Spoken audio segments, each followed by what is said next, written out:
Hello everyone, it's me again, Serenity Star. Welcome to my channel. As I promised you in my last show and tell video, I am going to read to you the ending of The Hobbit. On this point, I have to give you a huge spoiler alert. So if you haven't read the book, and if you don't want to know the end of the story before you watch the movie in December, then don't watch this video, okay? So, last time I showed you all the illustrations of this book, but I stopped on the point where the second movie ended.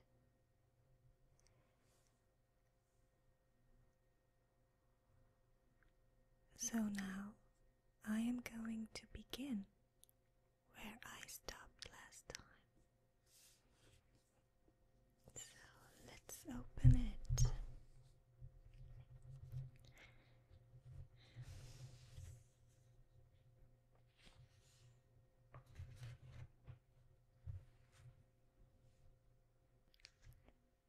It's unbelievable how they can make a 3-hour movie of so little left from the book.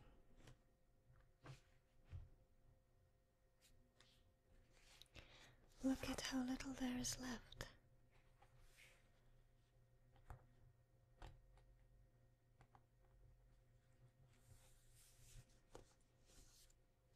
So, if you only watch the movies, there might be some things of the story you may not understand, because as I told you in the last video, there are some characters that are made up, characters that aren't in the book.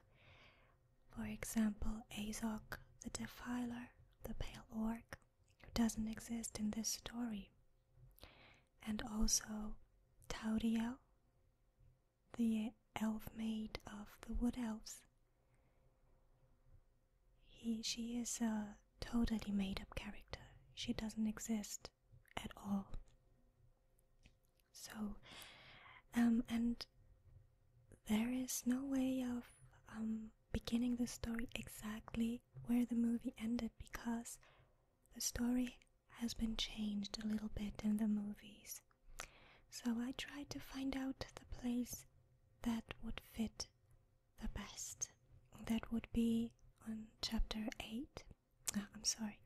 This would be chapter 13, Not at Home. Smaug has already left the mountain, but in a different way than in the movie. So I'm going to start reading on page 214. The chapter is called Not at Home. In the meanwhile, the dwarves sat in darkness, and utter silence fell about them. Little they ate, and little they spoke. They could not count the passing of time, and they scarcely dared to move, for the whisper of their voices echoed and rustled in the tunnel. If they dozed, they woke still to darkness and to silence going on unbroken. At last, after days and days of waiting, as it seemed, when they were becoming choked and dazed for want of air, they could bear it no longer. They would almost have welcomed sounds from below of the dragon's return. In the silence they feared some cunning devilry of his, but they could not sit there forever. Thorin spoke. "Let us try the door," he said. "I must feel the wind on my face soon, or die. I think I would rather be smashed by Smaug in the open than suffocate in here.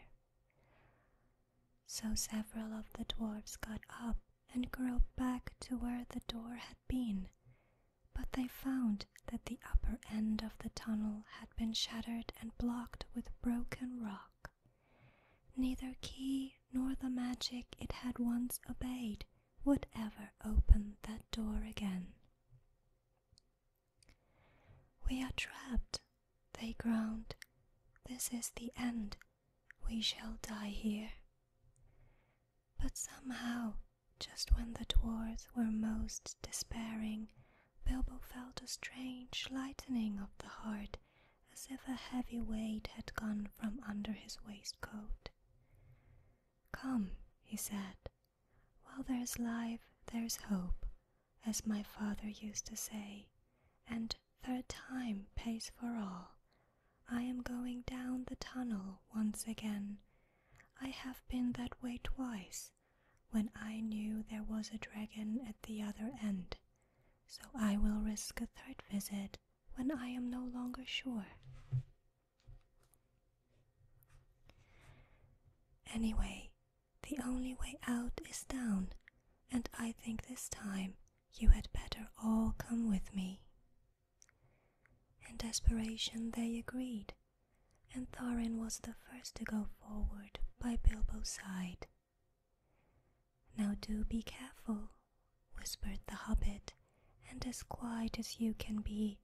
There may be no Smaug at the bottom, but then again there may be. Don't let us take any unnecessary risks." Down, down they went.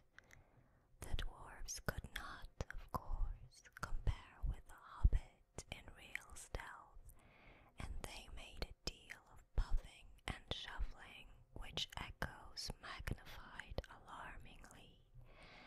But though every now and again Bilbo in fear stopped and listened, not a sound stirred below. Near the bottom, as well as he could judge, Bilbo slipped on his ring and went ahead. But he did not need it. The darkness was complete, and they were all invisible, ring or no ring. In fact, so black was it that the hobbit came to the opening unexpectedly, put his hand on air, stumbled forward, and rolled headlong into the hall. There he lay face downwards on the floor and did not dare to get up or hardly even to breathe. But nothing moved. There was not a gleam of light, unless, as it seemed to him, when at last he slowly raised his head, there was a pale white glint above him and far off in the gloom. But certainly it was not a spark of dragon fire, though the worm's stench was heavy in the place, and the taste of vapor was on his tongue. At length Mr. Baggins could bear it no longer. "Confound you, Smaug, you worm," he squeaked aloud. "Stop playing hide and seek. Give me a light and then eat me if you can catch me." Faint echoes ran round the unseen hall, but there was no answer. Bilbo got up and found that he did not know in what direction to turn.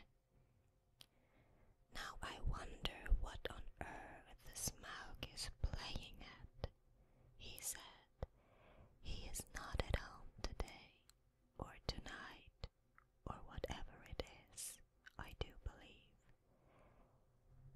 If Oin and Gloin have not lost their tinder boxes.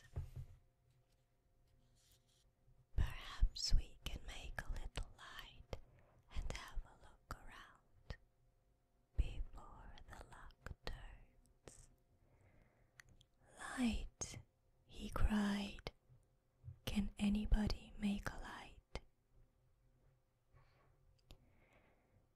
The dwarfs, of course, were very alarmed when Bilbo fell forward down the step with a bump into the hall, and they sat huddled just where he had left them at the end of the tunnel. "Shh, shh," they hissed when they heard his voice, and though that helped the Hobbit to find out where they were, it was some time before he could get anything else out of them. But in the end, when Bilbo actually began to stamp on the floor and screamed out "Light" at the top of his shrill voice, Thorin gave away, and Oin and Gloin were sent back to their bundles at the top of the tunnel. After a while, a twinkling gleam showed them returning, Oin with a small pine torch alight in his hand, and Gloin with a bundle of others under his arm. Quickly Bilbo trotted to the door and took the torch. But he could not persuade the dwarfs to light the others or to come and join him yet. As Thorin carefully explained, Mr. Baggins was still officially their expert burglar and investigator. If he liked to risk a light, that was his affair. They would wait in the tunnel for his report, so they sat near the door and watched. They saw the little dark shape of the Hobbit start across the floor, holding his tiny light aloft. Every now and again, while he was still near enough, they caught a glint and a tinkle as he stumbled on some golden thing. The light grew smaller as he wandered away into the vast hall. Then it began to rise, dancing into the air. Bilbo was climbing the great mound of treasure, and soon he stood upon the top and still went on. Then they saw him halt and stoop for a moment, but they did not know the reason. It was the Arkenstone, the heart of the mountain. So Bilbo guessed from Thorin's description, but indeed there could not be two such gems, even in so marvelous a hoard, even in all the world. Ever as he climbed, the same white gleam had shone before him and drawn his feet towards it. Slowly it grew to a little globe of pallid light. Now as he came near, it was tinged with a flickering sparkle of many colors at the surface, reflected and splintered from the wavering light of his torch. At last he looked down upon it, and he caught his breath. The grey jewel shone before his feet of its own inner light, and yet, cut and fashioned by the dwarfs who had dug it from the heart of the mountain long ago, it took all light that fell upon it and changed it into 10,000 sparks of white radiance, shut with glints of the rainbow. Suddenly Bilbo's arm went towards it, drawn by its enchantment. His small hand would not close about it, for it was a large and heavy gem, but he lifted it, shut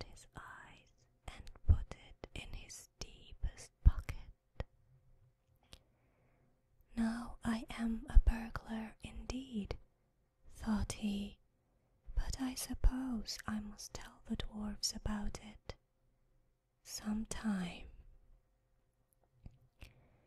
They did say I could pick and choose my own share, and I think I would choose this if they took all the rest. All the same, he had an uncomfortable feeling that the picking and choosing had not really been meant to include this marvelous gem, and that trouble would yet come of it. Now he went on again, down the other side of the great mound he climbed, and the spark of his torch vanished from the sight of the watching dwarfs, but soon they saw it far away in the distance again. Bilbo was crossing the floor of the hall. He went on until he came to the great doors at the further side, and there a draught of air refreshed him, but it almost puffed out his light. He peeped timidly through, and caught a glimpse of great passages, and of the dim beginnings of wide stairs going up into the gloom. And still there was no sight nor sound of smoke. He was just going to turn and go back, when a black shape swooped at him and brushed his face. He squeaked and started, stumbling backwards, and fell. His torch dropped head downwards and went out. "Only a bat, I suppose, and hope," he said miserably. "But now what am I to do? Which is east, south, north, or west?" "Thorin, Balin, Oin, Gloin, Fili, Kili," he cried as loud as he could. It seemed a thin little noise in the white blackness. "The light's gone out. Someone come and find me and help me." For the moment his courage had failed altogether. Faintly the dwarfs heard his small cries, though the only word they could catch was help. "Now what on earth or under it has happened?" said Thorin. "Certainly not the dragon, or he would not go on squeaking." They waited a moment or two, and still there were no dragon noises, no sound at all, in fact, but Bilbo's distant voice. "Come, one of you, get another light or two," Thorin ordered. "It seems we have got to go and help our burglar." "It is about our turn to help," said Balin, "and I am quite willing to go. Anyway, I expect it is safe for the moment."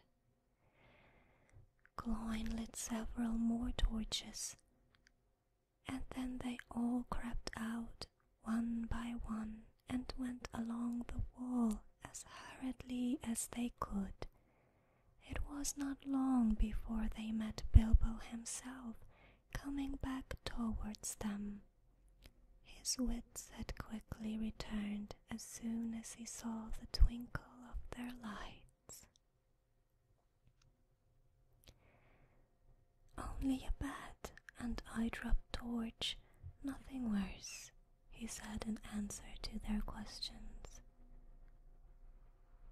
Though they were much relieved, they were inclined to be grumpy at being frightened for nothing, but what they would have said if he had told them at that moment about the Arkenstone, I don't know.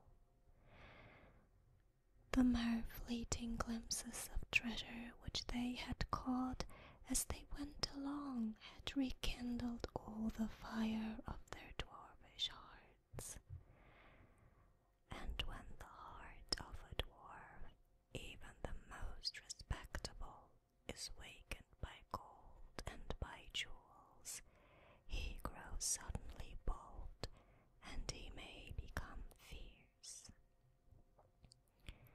The dwarfs, indeed, no longer needed any urging.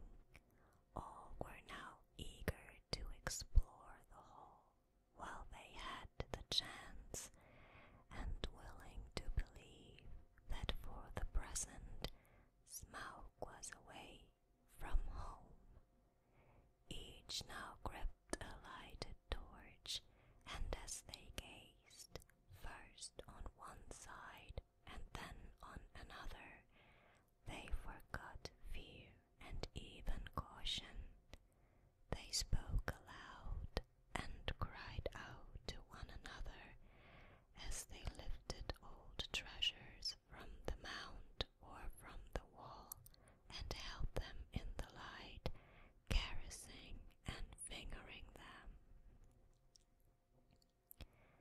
Philly and Killy were almost in merry mood, and finding still hanging their many golden harps strung with silver, they took them and struck them, and being magical, and also untouched by the dragon, who had small interest in music, they were still in tune.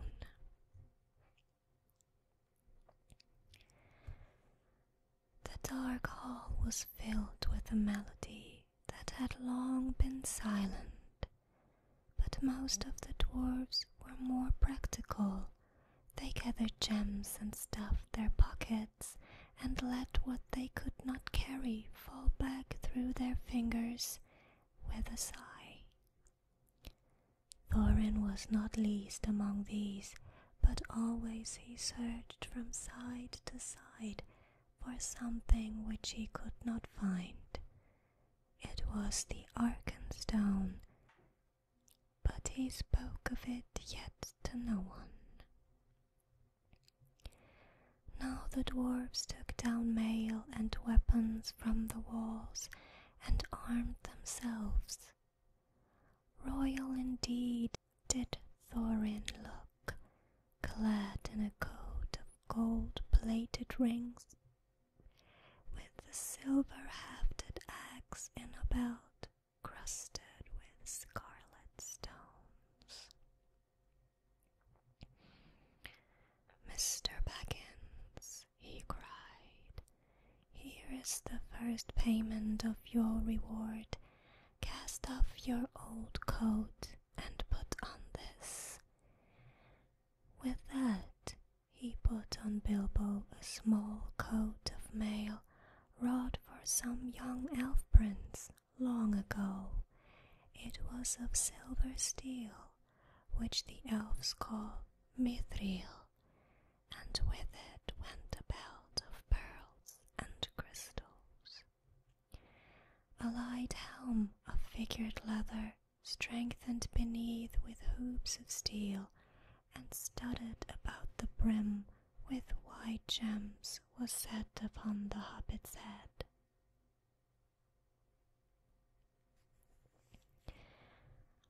"I feel magnificent," he thought, "but I expect I look rather absurd. How they would laugh on the hill at home. Still I wish there was a looking-glass handy." All the same, Mr. Baggins kept his head more clear of the bewitchment of the hoard than the dwarfs did. Long before the dwarfs were tired of examining the treasures, he became weary of it and sat down on the floor, and he began to wonder nervously what the end of it all would be. "I would give a good many of these precious goblets," he thought, "for a drink of something cheering out of one of Beorn's wooden bowls." "Thorin," he cried aloud, next? We are armed, but what good has any armor ever been before against Smaug the Dreadful? This treasure is not yet won back.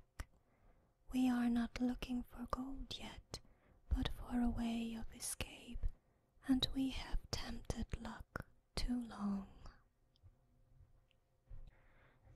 You speak the truth, answered Thorin, recovering his wits. Let us go. I will guide you.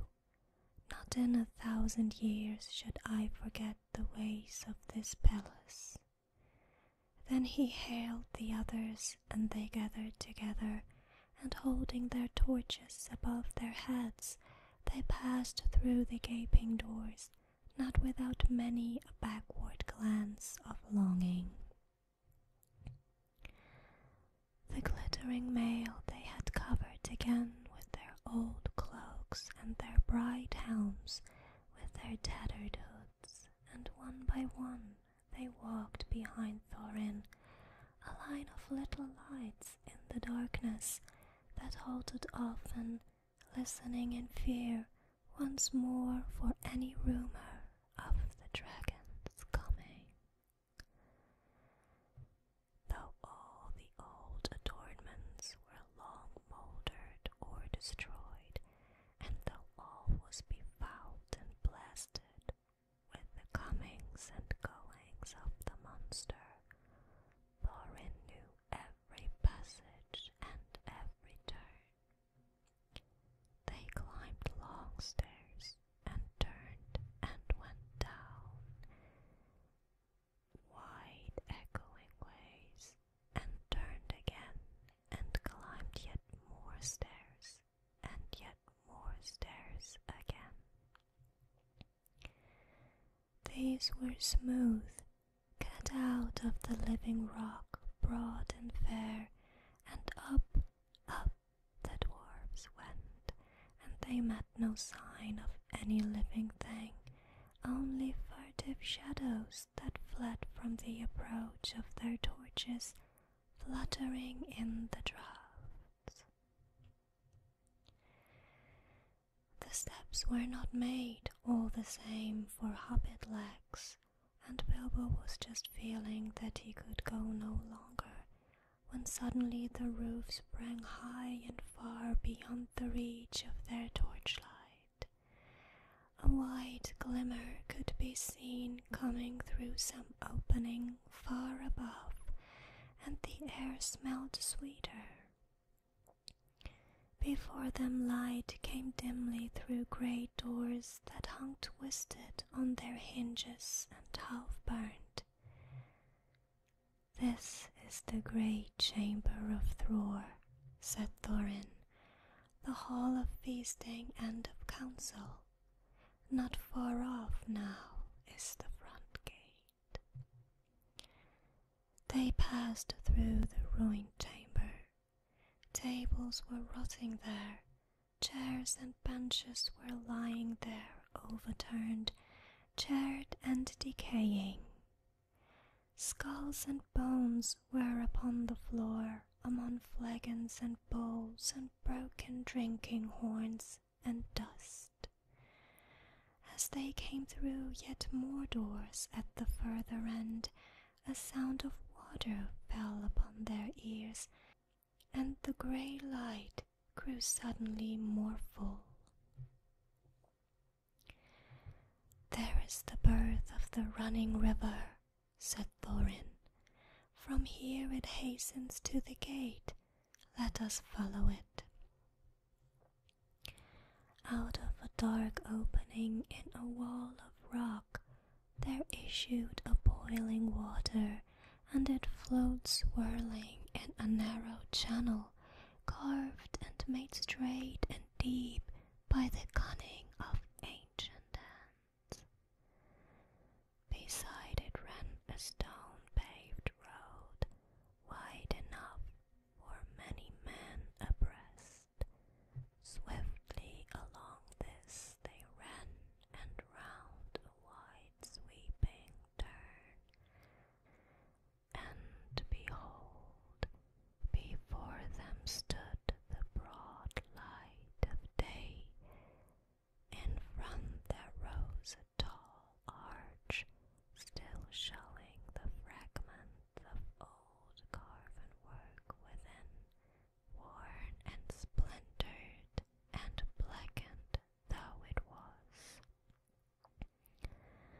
misty sun set its pale light between the arms of the mountain, and beams of gold fell on the pavement at the threshold.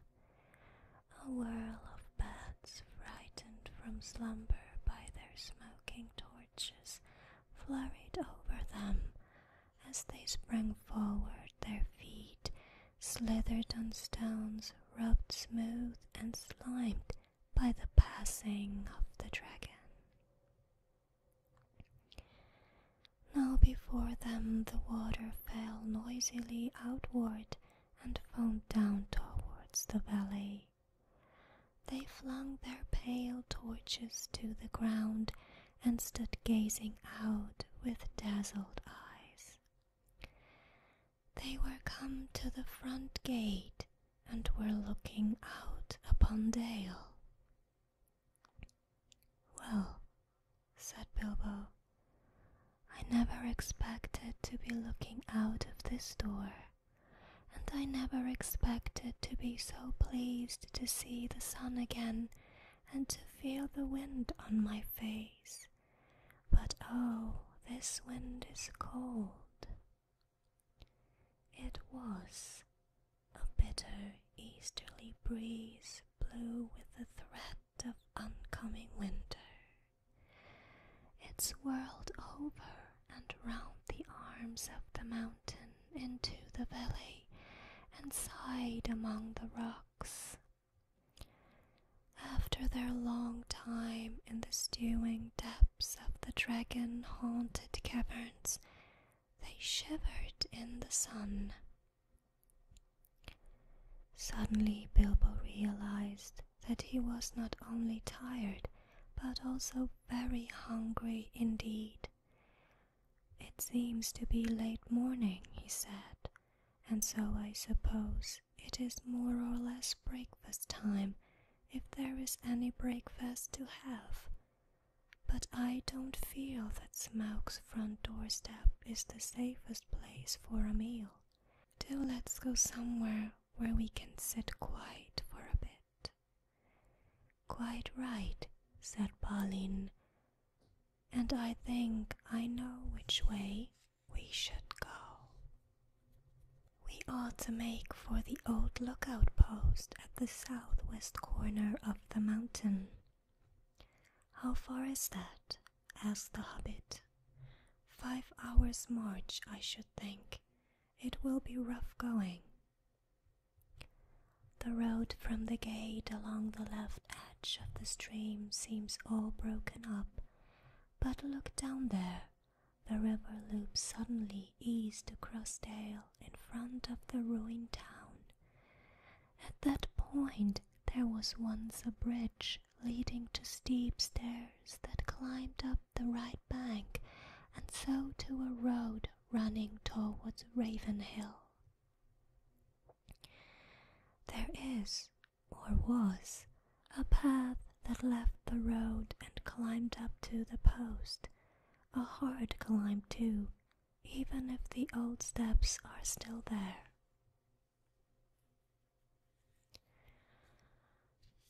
"Dear me," grumbled the Hobbit, "more walking and more climbing without breakfast. I wonder how many breakfasts and other meals we have missed inside that nasty clockless, timeless hole." As a matter of fact, 2 nights and the day between had gone by, and not altogether without food, since the dragon smashed the magic door, but Bilbo had quite lost count, and it might have been 1 night or a week of nights, for all he could tell. "Come, come," said Thorin, laughing. His spirits had begun to rise again, and he rattled the precious stones in his pockets. "Don't call my palace a nasty hole. You wait till it has been cleaned and redecorated." "That won't be till Smaug's dead," said Bilbo glumly. "In the meanwhile, where is he? I would give a good breakfast to know. I hope he is not up on the mountain looking down at us." That idea disturbed the dwarfs mightily, and they quickly decided that Bilbo and Balin were right. "We must move away from here," said Dori. "I feel as if his eyes were on the back of my head." "It's a cold, lonesome place," said Bumber. "There may be drink, but I see no sign of food. A dragon would always be hungry in such parts." Come on," cried the others. "Let us follow Balin's path."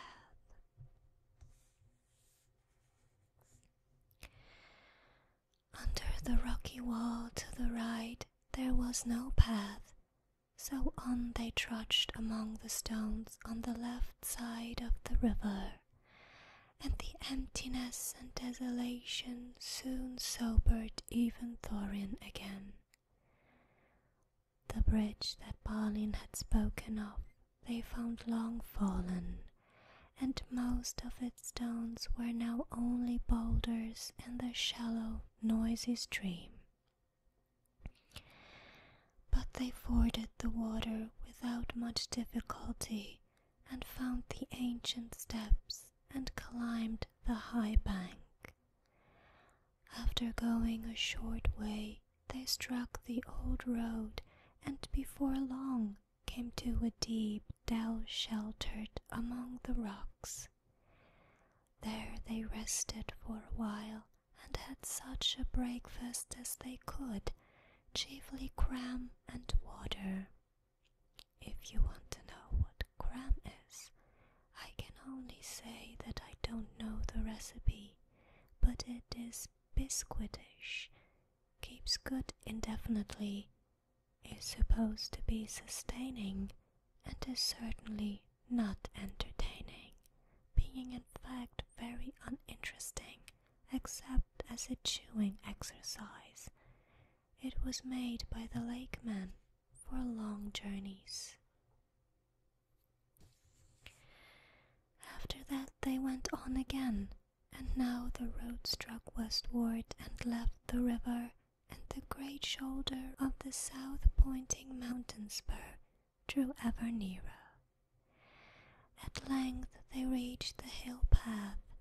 It scrambled steeply up, and they plodded slowly one behind the other till at last in the late afternoon they came to the top of the ridge and saw the wintry sun going downwards to the west. Here they found a flat place without a wall on three sides, but backed to the north by a rocky face in which there was an opening like a door. From that door there was a wide view east and south and west. "Here," said Balin, "in the old days we used always to keep watchmen, and that door behind leads into a rock-hewn chamber that was made here as a guard-room. There were several places like it round the mountain, but there seemed small need for watching in the days of our prosperity, and the guards were made over comfortable. Perhaps otherwise we might have had longer warning of the coming of the dragon, and things might have been different. Still here we can now lie hid and sheltered for a while, and can see much without being seen."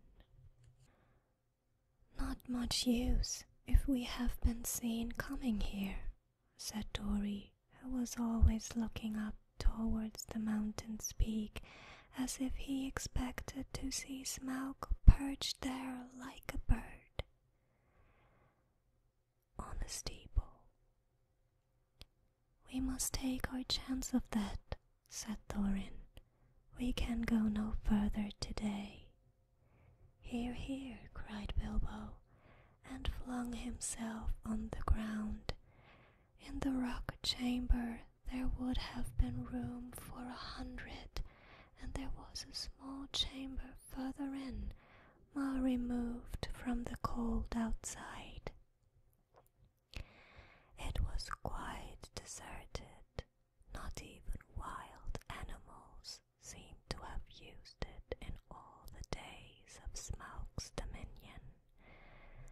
There they laid their burdens, and some threw themselves down at once and slept, but the others sat near the outer door and discussed their plans. In all their talk they came perpetually back to one thing. Where was Smaug? They looked west, and there was nothing, and east there was nothing, and in the south there was no sign of the dragon, but there was a gathering of very many birds.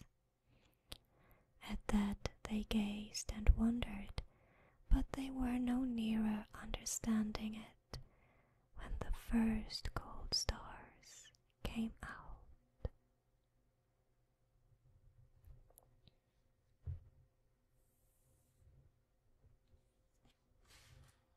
So, this is the end of the first chapter.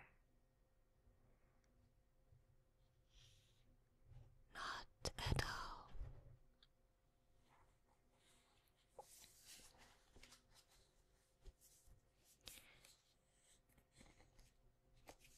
I hope you enjoyed it. If you liked it, let me know.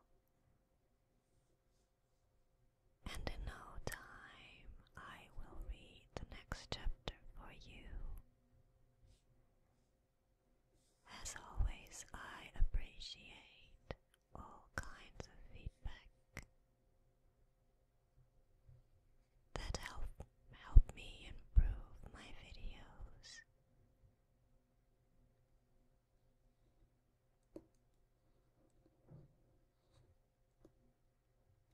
I want to thank you very much for your support. It means a lot to me. I am thankful for you.